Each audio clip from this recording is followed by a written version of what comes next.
This is Pacific Media from the Pacific Coast of Canada. All candidates sincerely offer to change the political system. But to do that, they really want your endorsement of political power to them, so they can make all the political decisions for you and me. We, the citizens, have to ask ourselves, are we really incapable of legislating our own policies? If that is our belief, then we will continue to give our political power to legislate to political representatives. On the other hand, if we realize that we, the citizens, can legislate our own rules of governance, we will start building a direct democracy system. Here is what some political representatives or candidates think about direct democracy. I'd like to ask Shane whether he thinks that the people, the electorate, are ready to make some decisions on their own.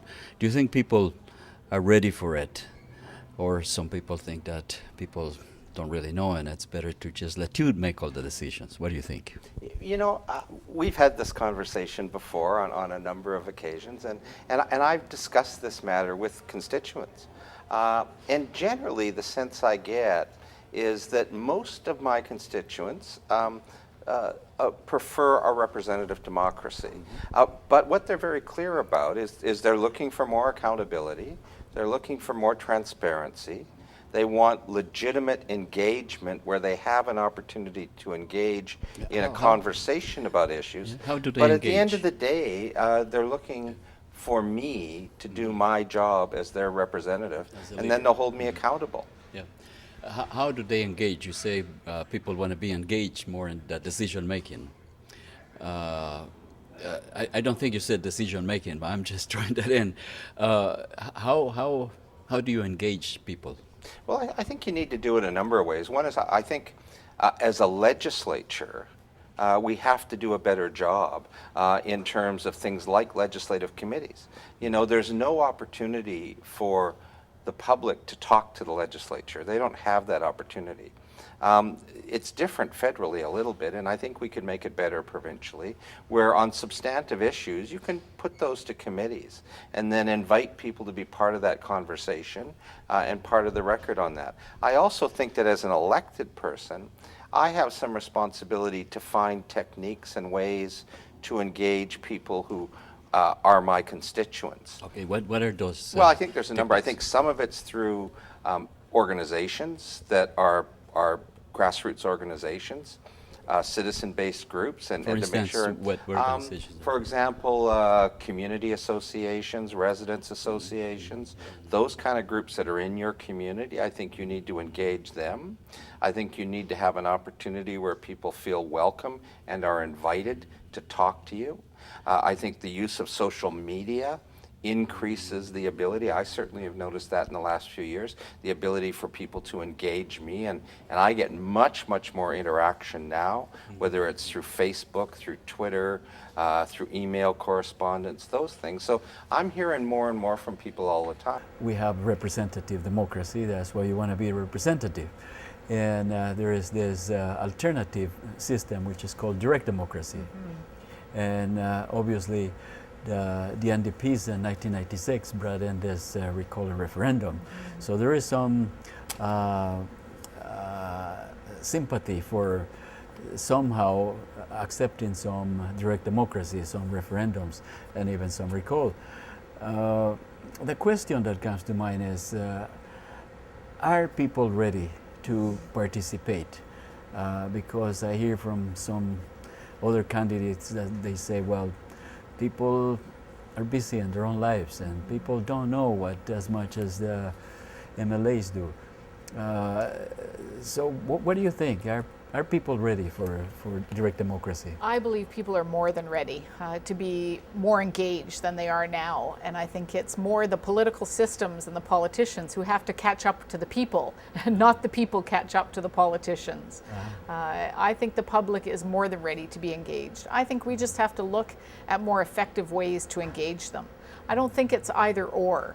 I think we have to find better ways to give them opportunities to be involved, not at the end. Because often what I see governments doing is they involve the public when they already have an answer. So they'll say we're going to go out and consult, but they take an answer out to consult on. Yeah. I'd like to see governments go in with the question. Here's the challenge that we face in society today. Let's look at all the solutions that might be out there. That's true engagement. That's real engagement for the public. And I think we've got structures in the legislature that haven't been used for the last number of years that could be utilized. We have standing committees, for example, in the legislature. They're already existing. They have members from all political parties in the legislature on them. You could actually send them out to the communities to consult. You remember the consultation, they called it the conversation on health. Yes.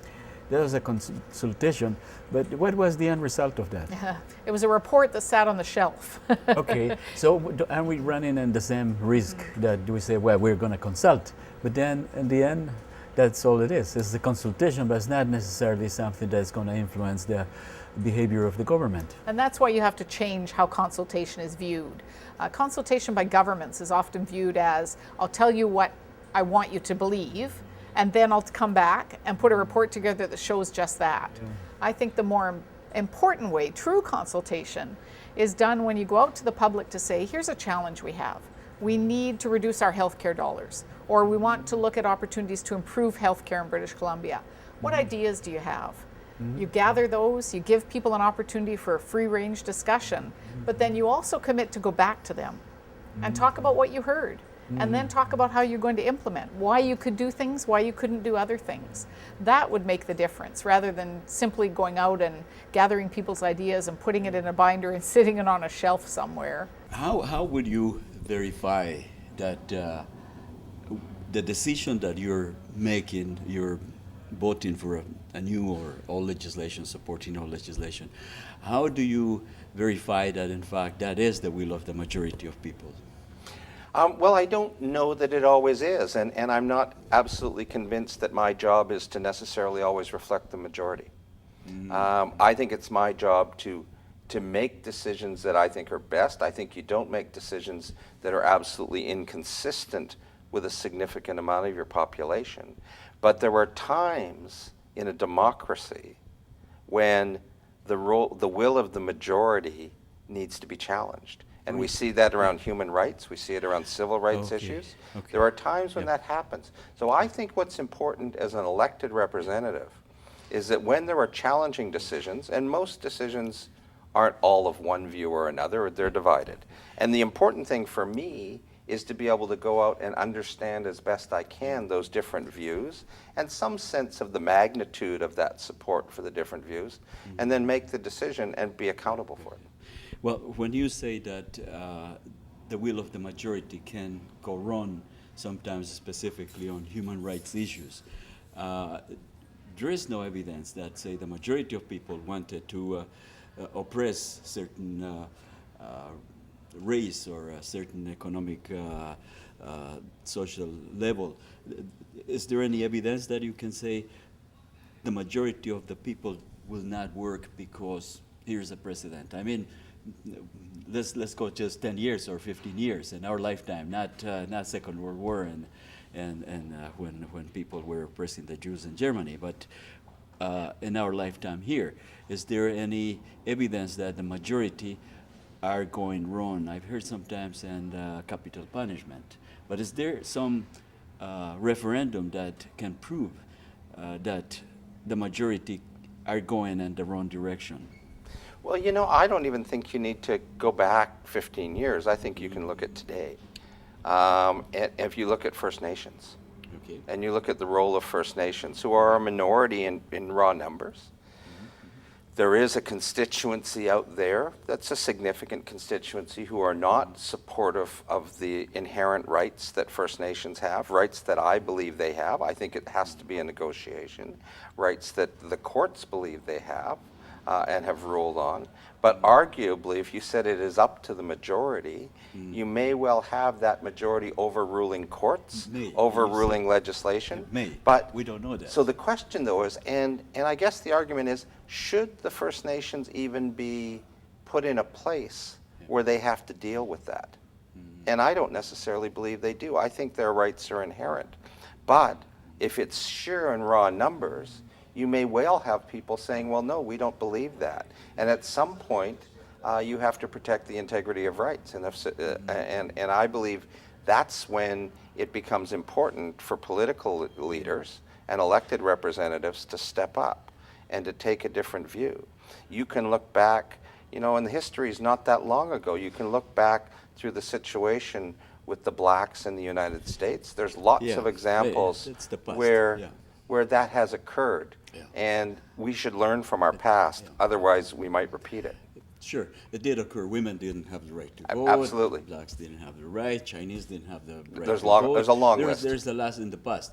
But today, 2013, is there a challenge? Maybe some people can argue with you that the inherent rights of some people are racist, and therefore we should review it.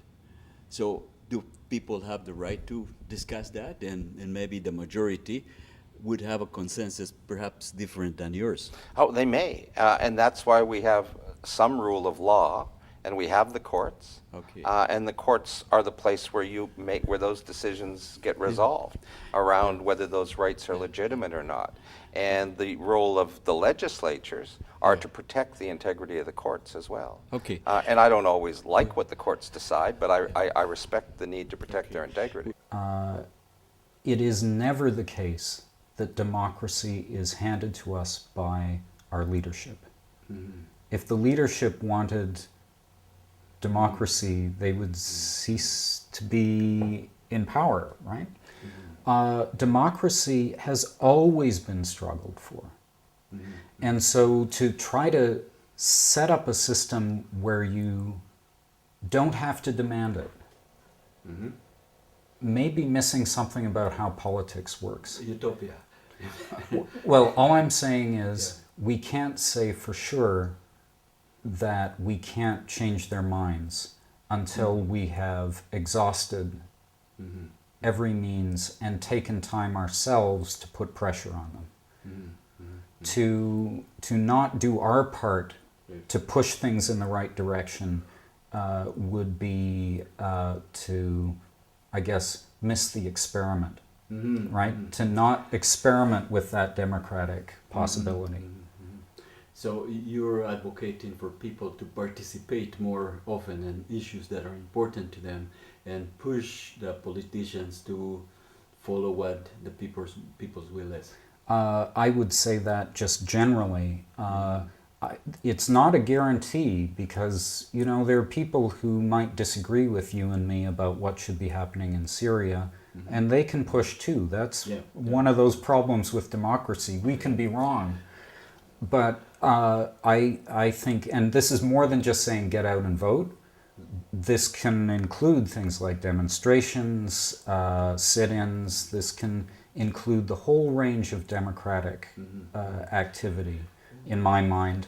And until we're prepared to take that challenge up ourselves, we can't say we've exhausted the possibilities of democracy on these matters.